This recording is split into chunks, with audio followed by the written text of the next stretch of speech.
If you have ever walked into a room and immediately felt like you did not belong, you know exactly how my first day at Mercer and Laine Advertising felt. I am talking about the kind of feeling where everything around you seems to be moving at full speed and you are standing completely still, just trying to figure out which direction is forward. The office was loud in a quiet way. Keyboards clicking, phones buzzing, people walking past with that specific confidence that comes from knowing exactly where they are going. I did not have that confidence. Not even close. I had moved to Austin 3 weeks earlier from a smaller city where I had spent 4 years working at a mid-sized marketing firm that, honestly, was not going anywhere. When Mercer and Laine offered me a position, I told myself it was a fresh start. A real opportunity. But standing in that lobby on my first morning, badge in hand, I mostly just felt like a man who had made a very bold decision and was only now starting to question it. I found my desk, set down my bag, and pulled out my laptop like I had everything under control. I did not have anything under control. The first hour was a blur of names I immediately forgot, a tour of a building I was already lost in, and enough onboarding paperwork to keep me busy for a week. By mid-morning, I needed coffee more than I had ever needed anything in my life. Someone pointed me toward the small kitchen area near the back of the floor, and I made my way over, fully focused on the task of figuring out the coffee machine without embarrassing myself. I did not succeed at that second part. The machine had approximately 47 buttons, none of which were labeled in any way that made sense to me. I stood there pressing things hopefully, achieving nothing, until I heard a voice just to my left. You have to hold the middle button first. Otherwise, it just ignores you. I looked up, and that was the moment my entire first day stopped mattering. She was standing a few feet away, leaning against the counter with a ceramic mug in one hand and a folder tucked under her arm, watching me with an expression that was more amused than unkind. Auburn hair falling loosely around her shoulders, the kind that caught the light when she tilted her head. She was dressed simply, dark trousers, a pale blouse, but she had the kind of easy, quiet presence that made everything around her seem slightly less chaotic. She stepped forward, pressed one button, held it, pressed another, and the machine hummed immediately to life. "There," she said. "Thank you," I said. I was about to give up and just drink water for the rest of my career. She smiled at that, not a polite smile, a real one. "First week?" she asked. "First day," I admitted. She nodded like that explained everything. "It gets easier. The machine is actually the hardest part." She picked up her folder. "I'm Lily. Campaign strategy." "James," I said. "Brand development." "Good department," she said simply, and then she walked back out onto the floor. I stood there holding my coffee for a moment longer than necessary. Her name was Lily Harmon, and by the end of that first week, I already knew I was in trouble. It was not one single thing. That is the part that is hard to explain to someone who has not experienced it. It was not like a movie where a man sees a woman across a room and violently falls in love in 10 seconds. It was smaller than that, quieter. It built the way water fills a glass. Slowly, steadily, until one day you look down and realize it is completely full. By the second week, Lily and I had been assigned to the same mid-sized campaign for a local tech startup. Our desks were not next to each other, but we ended up in the same meeting rooms constantly, reviewing the same briefs, debating the same angles. She was sharp in a way that surprised me, not because I expected otherwise, but because the speed of her thinking caught me off guard more than once. She would sit quietly through half a meeting and then say one sentence that immediately made everyone else rethink what they had just spent 20 minutes agreeing on. I started looking forward to those moments more than I should have. I noticed other things too. The way she chewed the end of her pen when she was reading something closely. The way she remembered exactly how every person on the team took their coffee without ever writing it down. Mine was a flat white, and she just knew that by the third day without me ever saying it. The way she laughed at my jokes, even the ones that genuinely did not deserve a laugh, which was most of them. I told myself it was just admiration. Respect for a capable colleague. I kept telling myself that for about 2 weeks before I stopped believing it. The problem, and there was a clear, significant problem, was that Lily had a boyfriend. His name was Trevor Walsh, and I knew this because he showed up at the office one Friday evening to pick her up, the kind of man who filled a doorway with easy confidence. Well-dressed, relaxed smile, the sort of person who seemed completely at home in any room. Lily had introduced him briefly to a few people near the door, and I had watched from across the office with the specific discomfort of someone who had just realized their feelings were nobody's problem but their own. I made a decision that night on my commute home. I was going to bury it. Whatever I was feeling, I was going to pack it down, put it away, and be a professional. Lily was a colleague, a teammate, someone I respected, and she was in a relationship. That was the end of the story, and I was going to be mature enough to accept that without making anything weird. I was very mature about it for approximately 4 days. Then she did something so completely small and thoughtful that it nearly undid all of my very mature progress. It was a Tuesday morning, and our team had a long internal review scheduled for 9 o'clock. I had stayed at the office until almost midnight the night before finishing a brand positioning deck, and I walked in that morning running on almost no sleep and a level of stress I was doing my best to hide. I did not say anything to anyone about it. I just sat down, opened my laptop, and started pulling up the files. About 5 minutes before the meeting started, a cup of coffee appeared on the corner of my desk. Flat white. I looked up. Lily was already walking back toward her own seat, folder open, not making anything of it. She had not said a word. She had just noticed and done something about it. I stared at that coffee cup for a moment longer than I should have, and then I picked it up and got on with my morning. But something shifted slightly in my chest, and no matter how many times I reminded myself of the decision I had made on that commute, I could not quite get it back to where it had been. Weeks passed. The campaign we were working on moved through its different stages. Lily and I fell into a rhythm that felt natural in a way that good working relationships sometimes do. Easy conversation, honest feedback, the kind of trust that builds gradually when two people keep showing up and doing their jobs well. We started grabbing lunch together occasionally. Not every day, just sometimes. And those lunches were the best part of most of my weeks, which I was smart enough to recognize as a problem and not quite disciplined enough to fix. She told me small things about her life during those lunches. That she had grown up in a small town outside San Antonio. That she had almost studied architecture before switching to communications. That she had a younger sister who she talked to almost every day. I told her small things back. That I had moved around a lot before Austin. That I cooked better than most people expected. That I had once driven 14 hours for a concert and would absolutely do it again. We were building something in those conversations. I just did not let myself name it. Then one afternoon, about 2 months in, I overheard something that dropped the floor out from under my very careful, very reasonable plan. I was walking back from the printer when I caught part of a conversation Lily was having near the window with one of the other women from the strategy team. I was not listening on purpose. I genuinely just walked past at the wrong moment, but I heard 3 words clearly before I moved out of range. He proposed last night. I kept walking. I sat back down at my desk. I opened a document I had already finished and stared at it for several minutes without reading a single word. Trevor Walsh had proposed to Lily Harmon, and I had absolutely no right to feel the way I felt sitting there. But here is the thing nobody tells you about feelings you have spent 2 months trying to manage and pack away and be sensible about. They do not actually go anywhere. They just wait. She came in the next morning looking like someone who had not slept. Not the tired that comes from a late night out or a bad dream. A different kind of tired, the kind that sits behind your eyes when your mind has been working too hard for too many hours on something it cannot figure out. I noticed it the second she walked through the door.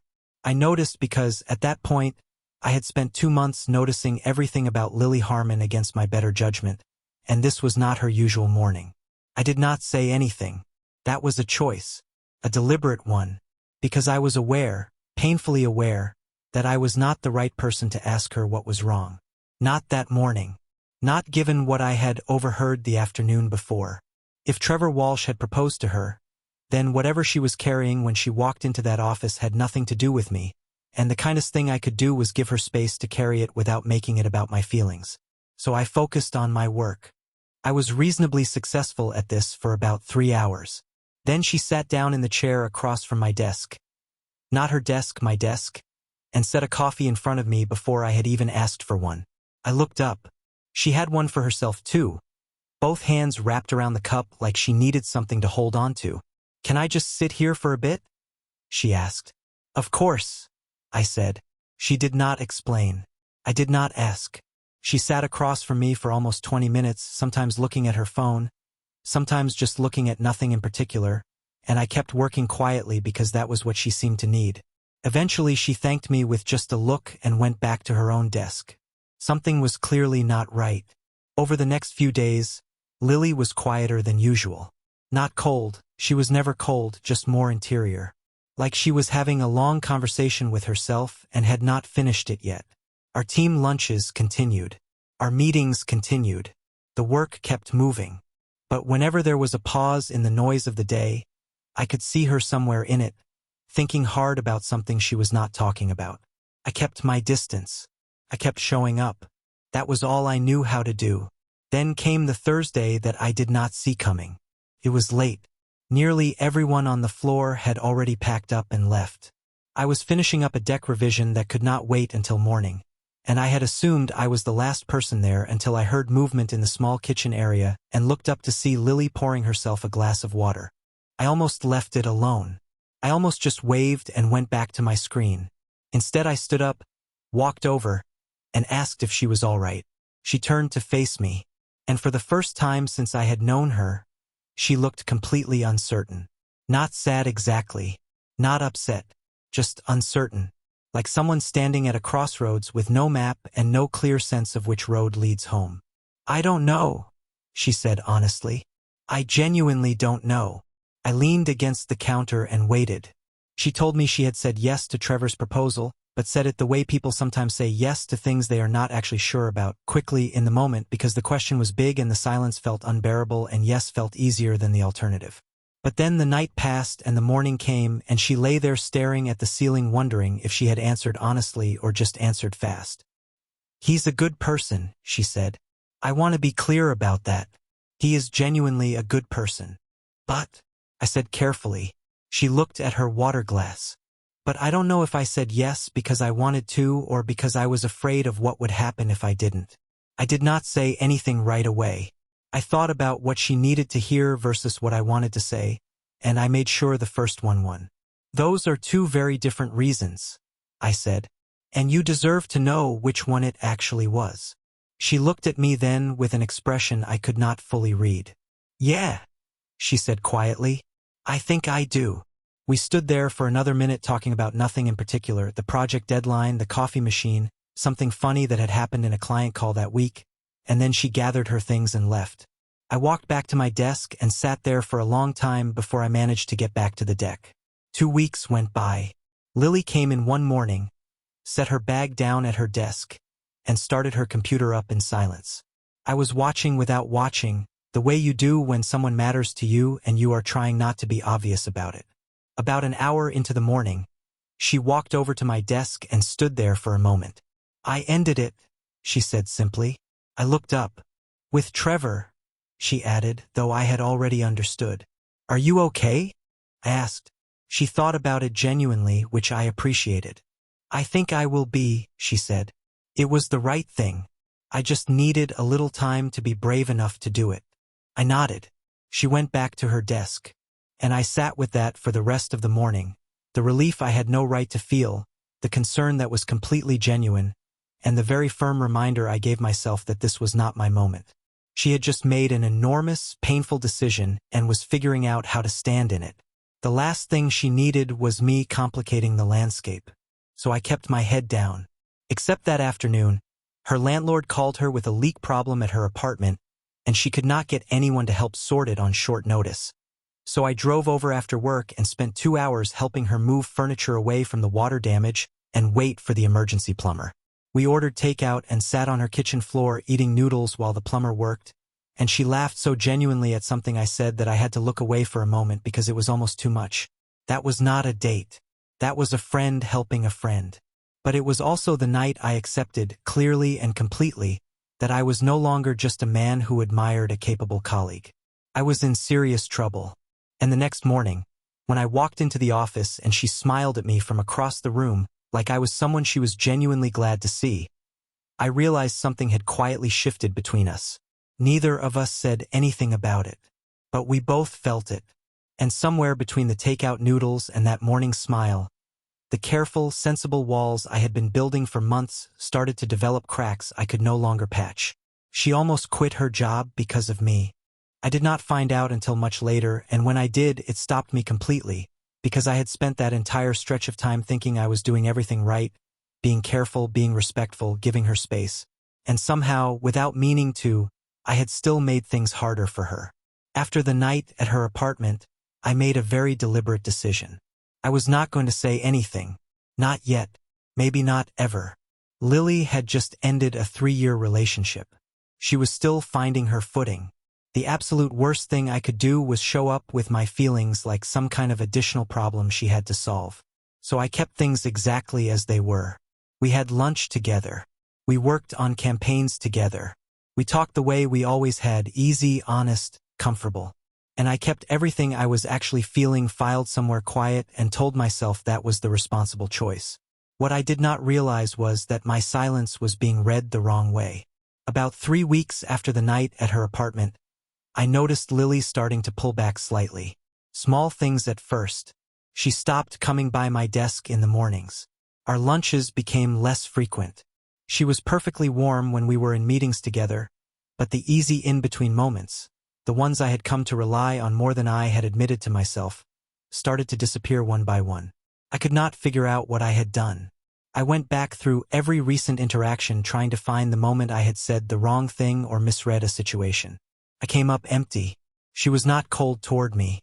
She just seemed to be quietly creating a little more distance, and I did not know why, and I was not in a position to ask without revealing more than I was ready to reveal.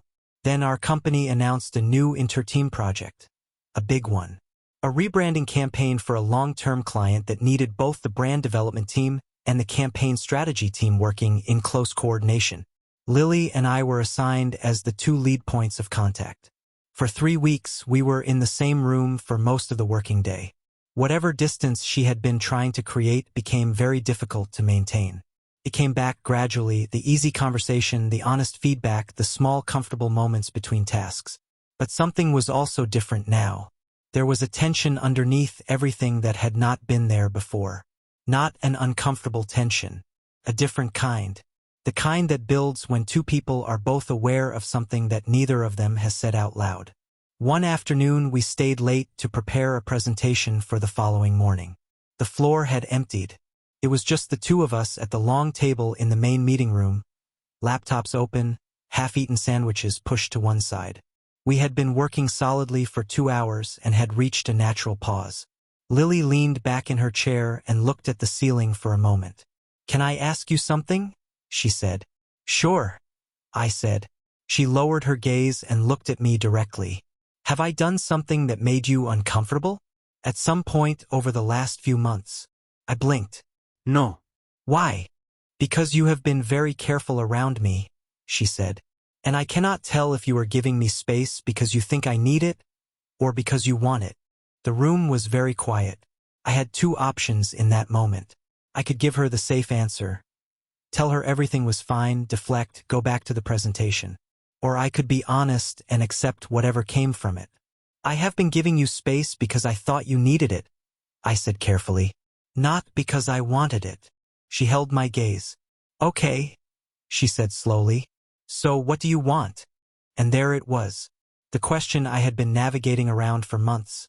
Suddenly sitting directly in the middle of the table between us with nowhere to go. I set down my pen. "I think you already know the answer to that," I said. "And I also think you know why I have not said it." She was quiet for a long moment. "Because of the timing," she said. "Because of the timing," I confirmed. She nodded slowly. When she looked back up, her expression was something I had not seen from her before. Not uncertain, not guarded, just very open. "What if the timing was okay now?" she said. My heart did something it had been waiting a long time to do. "Then I would tell you that I have liked you since the first week," I said. "And that the coffee machine was only the beginning." She smiled. A real one. The same one from that very first morning. "I know," she said quietly. "I have known for a while. We did not rush anything. We finished the presentation, packed up, and walked out of the building together.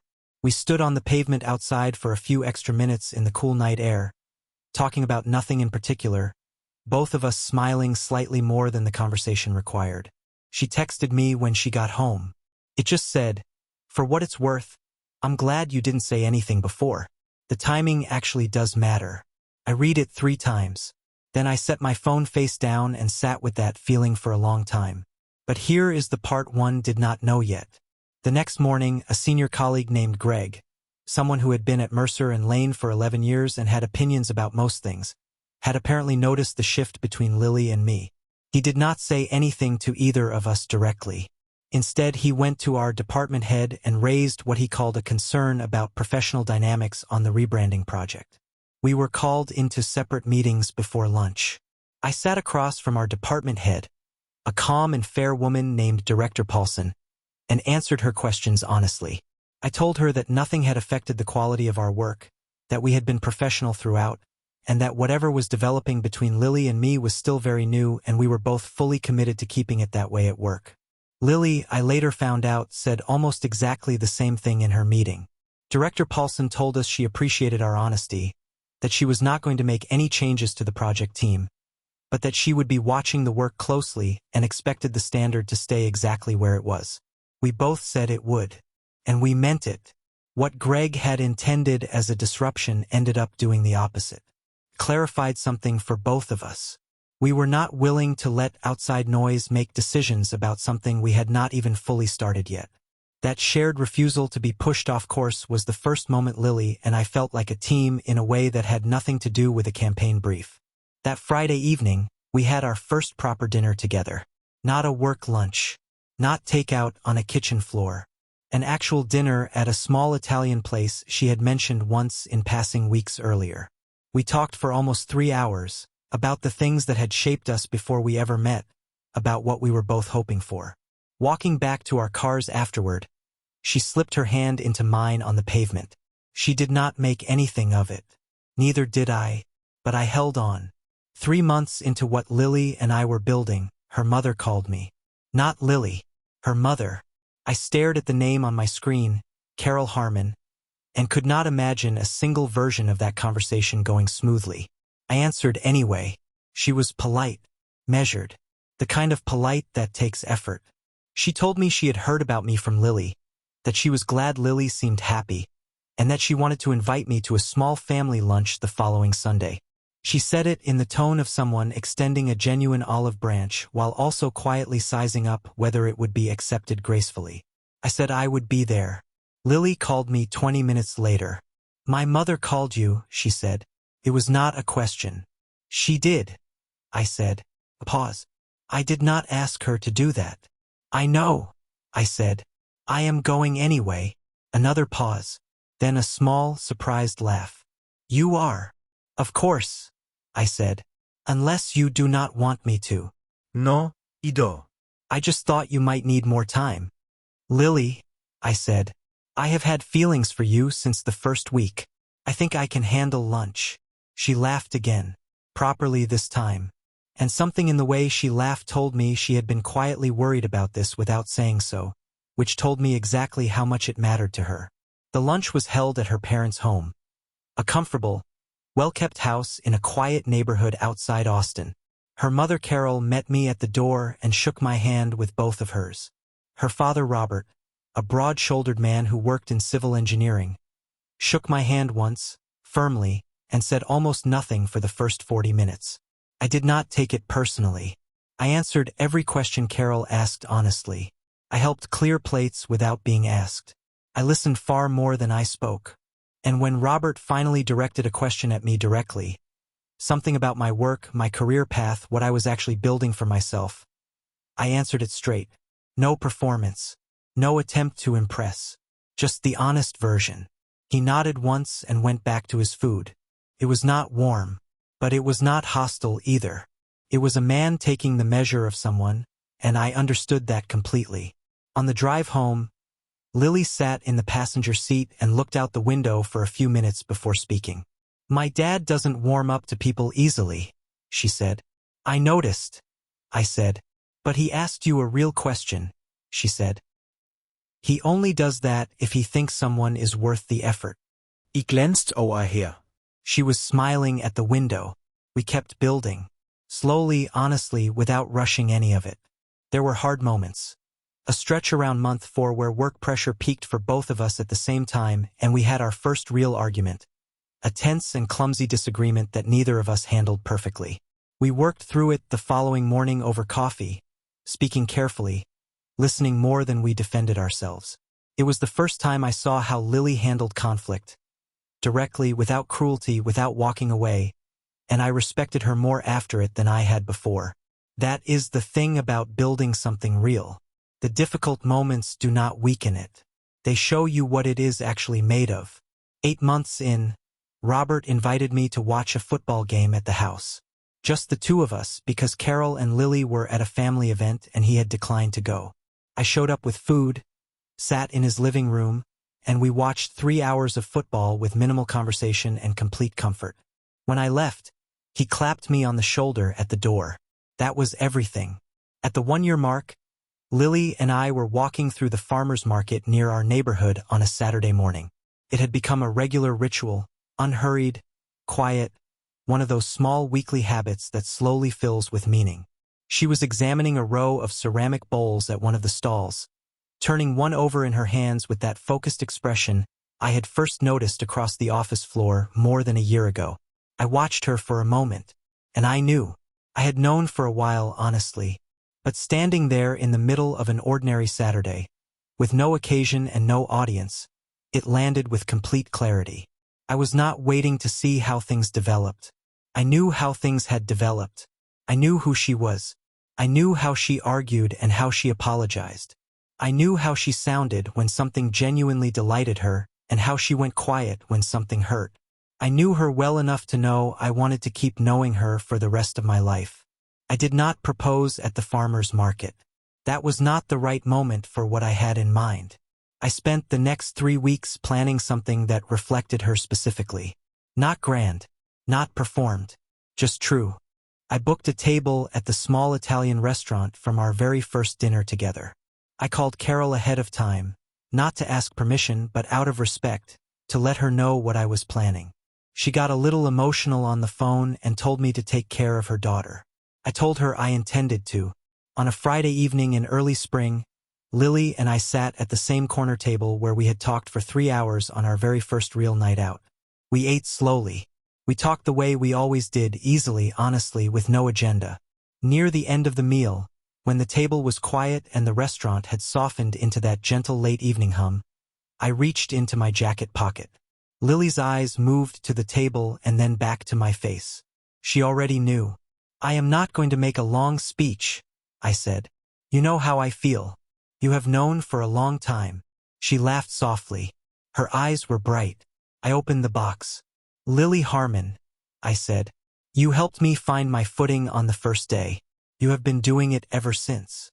I would very much like to spend the rest of my life returning the favor. She pressed her lips together for 1 second. Then she nodded. Yes, she said. Obviously yes. We got married 7 months later on a warm October afternoon. Her parents were there. My family was there. Several colleagues from Mercer and Laine filled 3 rows, including Director Paulson, who caught my eye during the ceremony and gave me a small, satisfied nod. Even Greg was there, though we did not revisit old history. At the reception, Robert found me near the edge of the room during a quiet moment. He stood beside me for a bit, looking out at everyone gathered, and then said simply, "Good man," before walking away to refill his glass. 2 words. That was all. I could not have felt more seen if he had given a speech. Later that night, Lily leaned her head against my shoulder and told me something I had not known, that she had almost transferred to a different department in those early weeks, that the distance she had quietly created between us had been her way of protecting herself from something she was not yet sure was real. I told her I was glad she stayed. She tilted her head up to look at me. I almost didn't, she said. I know, I said. But you did. She settled back against my shoulder, and the crush I had quietly carried through months of careful silence Through late office nights and kitchen floors and a first argument resolved over coffee, through farmers' markets and football afternoons and 3 hours at a corner Italian table, that crush had grown into the truest, steadiest thing in my life. It all started with a coffee machine, and one auburn-haired woman who showed me which button to press. Don't forget to like, comment, and subscribe. Thank you.